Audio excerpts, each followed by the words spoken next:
Time now to look at our mailbox for some reactions to last week's show. You were watching last week, you will remember that the show looked at advertising, how much of it there was done, and who's being targeted.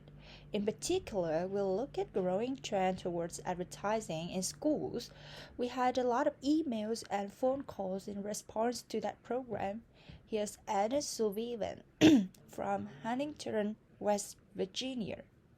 I don't mind advertising on billboards and bestsellers, but I've gotten used to see ads on lab posts and chat cans and supermarket floors and elevators and all the rest of it.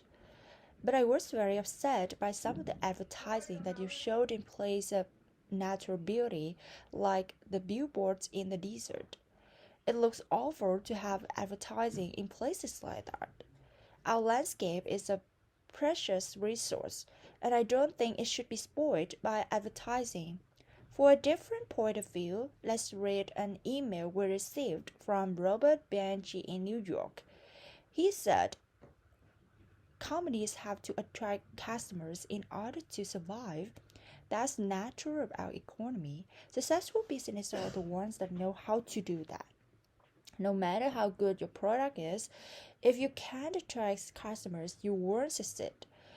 We should remember that without advertising, many companies and the jobs that they provide would simply not exist. And we'd all pay a lot for the products and services we take for granted. The segment on advertising in schools generated a lot of response.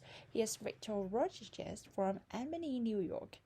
I'm shocked at how much marketing was geared toward, purposely geared toward young children that are too young to know that they are being marketed to.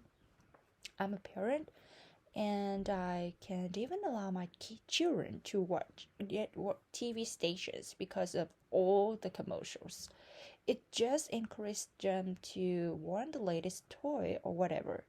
Another thing I'm concerned about the advertising that's turning up in our local elementary school is in my kids' school books, posters on the doors, and school lunches, for example. I think it's wrong. School is not the place for advertising. Laura Wellman, a high school student from Boulder, Colorado, disagrees. He says that in an email, I don't have a problem with advertising in schools. As a teenager, I'm surrounded by advertising all the time, but I don't necessarily buy the products that are advertised. A couple of extra ads on the drink machines or on the school's bars really couldn't make any difference to me. I probably couldn't even notice them. If a company wants to sponsor our soccer team in exchange for their name on our shirts, that's fine with us. Finally, here's an email from Sarah Cohen from Baltimore.